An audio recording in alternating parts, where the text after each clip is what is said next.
Et salut tout le monde, c'est Shido, on se retrouve bien pour une nouvelle vidéo. Et cette fois-ci, il s'agit du troisième épisode de la série où je vous présente tout simplement des mangas, de ma mangatech. Donc après le premier épisode sur Okupalo Kukos, le deuxième épisode sur Siemens in Shadow.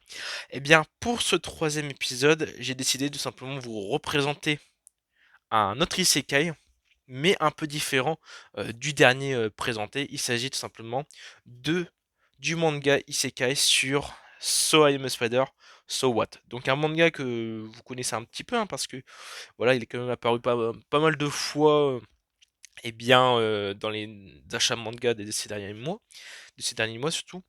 Donc So I Am a Spider, So What de chez Pika Édition nous présente simplement un isekai sur les aventures d'une petite araignée qui a la particularité surtout, c'est que cette petite araignée est une personne réincarnée. Voilà. Euh, Tout simplement de son prénom Shiraori. Ouais, c'est ça, Shiraori. Ou tout simplement c'est une ancienne lycéenne d'une classe japonaise, hein, de lycéens. Voilà, quelque chose de très classique, hein, mais qui malheureusement par un événement très lumineux, là je vous en dis pas plus, va se retrouver tout simplement réincarné dans un autre monde sous les traits d'une petite araignée. Et c'est là que j'aime beaucoup ce manga, c'est que en fait il fait partie des deux mangas où le héros ou l'héroïne n'est pas dans un corps humain. Un peu comme dans Moi quand je me réincarne en slime, où tout simplement le personnage de Limul, qui est un slime du coup, est à l'origine un humain qui s'est fait simplement poignarder et assassiner. Là pour l'instant, donc à part cet événement très lumineux qui semblerait être une explosion, voilà, Shirori se retrouve réincarné dans le corps d'une petite araignée. Voilà. Et le but alors pour elle, c'est tout simplement de découvrir le nouveau monde dans lequel elle est. Et elle remarque très vite qu'elle se trouve dans une sorte de donjon, un labyrinthe, pour être précis. Le but alors qu'elle va avoir, c'est tout simplement donc déjà de survivre, parce que du coup, vu que c'est un labyrinthe, il y a des monstres et des créatures beaucoup plus puissantes qu'elle, parce que oui, pour l'instant, vu que c'est une nouvelle née, c'est une nouveau-née, elle est de niveau 1. Donc le but alors pour elle, c'est tout simplement de survivre en développant ses capacités d'araignée, monter de niveau, affronter d'autres créatures. Voilà, il y aura tout ce point de survie que j'aime beaucoup. Et surtout ce développement, voilà, cette façon de penser très humain dans le corps d'une araignée. Ça, c'est vraiment ce que j'ai beaucoup aimé dans So I Am a Spider So What.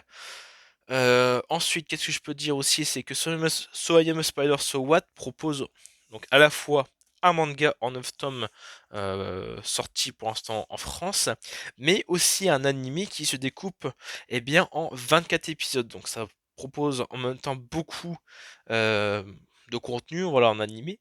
Et si je me rappelle bien, il y a une petite différence entre l'animé et le manga. Je crois que en tout cas, voilà, ça fait longtemps que j'ai pas lu le manga, mais je me rappelle dans l'animé, on avait à la fois le point de vue de Shiraori, donc l'araignée, mais aussi on avait les points de vue des autres personnes de la classe, parce elle n'était pas la seule à être réincarnée et envoyée dans ce nouveau monde.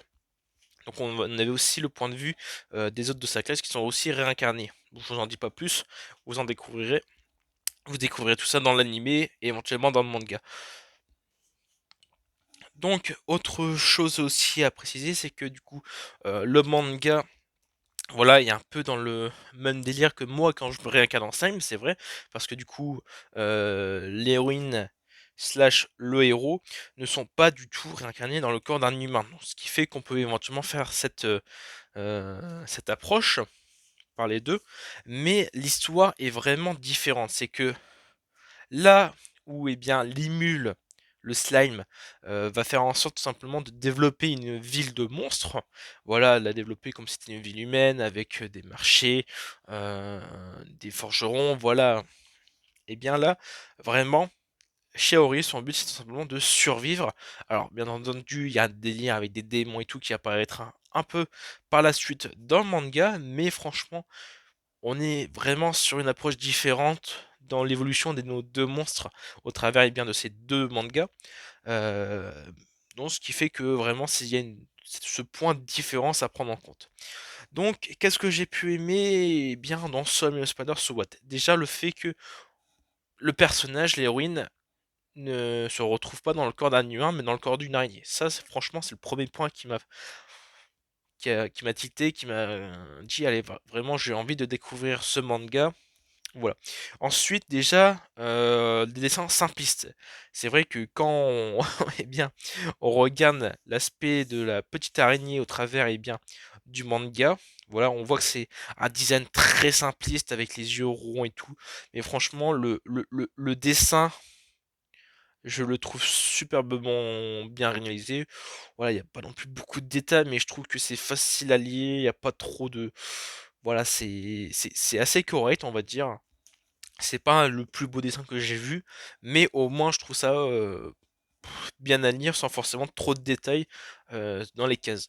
Ensuite, ce que je pourrais dire, c'est au niveau de la jaquette. Je trouve que les jaquettes, certes, elles ne sont pas différentes l'une de l'autre. Voilà, on est vraiment sur cet aspect bandeau blanc à travers les tomes, même ceux de la série.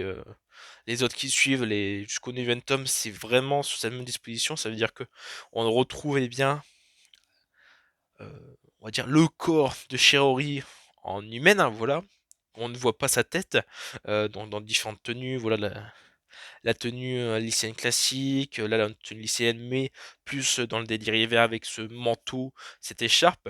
On retrouve bien entendu derrière le fond avec donc l'araignée, éventuellement des scènes, euh, des chapitres dans lesquels se passe l'histoire.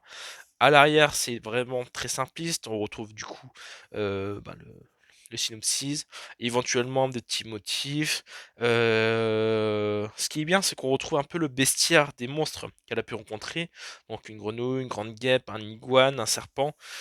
Éventuellement pareil pour de souvenirs cet autre côté. Alors je suis désolé, il y a encore le prix ici, mais j'ai toujours pas retiré. Mais voilà, donc on retrouve un peu encore tout le bestiaire des créatures qu'elle a rencontrées. Donc ça peut être pas mal pour se souvenir de qu'est-ce qu'elle a pu rencontrer comme créature. Voilà, donc franchement c'est un manga pas prise de tête à lire, assez marrant, et surtout il sort un petit peu du Louis Isekai classique en proposant du coup un monstre comme personnage principal. Après, ce que je peux te dire en reproche, bah, je pense que si je me trompe pas, c'est vraiment cette grande différence entre l'animé et le manga. Je trouve que, de souvenir, le manga propose moins d'aspects détaillés du monde dans lequel se trouve l'héroïne que là où l'animé vraiment propose diverses vues du personnage, donc à la fois la vue de l'araignée, la vue de Shiori et la vue des autres compagnons de sa classe. Voilà. Euh, Aussi, ce que je peux dire par rapport aussi, c'était dans l'animé, au début c'était un peu compliqué de savoir temporellement où se trouvaient les personnages, mais bon, heureusement par la suite ça s'est un peu confirmé, mais bon, il a fallu quand même attendre les derniers épisodes pour être sûr de comment se plaçait l'histoire entre les deux vues, mais en tout cas, voilà. Vraiment, sur les points noirs, je dirais, ce manque un peu de détails de l'univers, mais bon, voilà, en tout cas, c'est comme ça. J'ai pas encore lu, je crois que je m'étais arrivé au tome 4. Donc c'est pour ça que ça fait un petit moment que je l'ai pas relu, mais bon, étant donné que je l'ai vu dans ma pile, je me suis dit, tiens, pourquoi pas vous présenter ce même Spider So What? Surtout, c'est un de mes mangas isekai préférés. Et de toute façon, vraiment des isekai, j'en possède une trentaine, hein, vous l'avez dû le voir du coup dans la dernière vidéo. Dans l'une des vidéos où je vais vous présenter tous les isekai. Mais bon, en tout cas, voilà. Soul Spider, voilà, je vous conseille de lire si vous êtes un peu fan du monde isekai.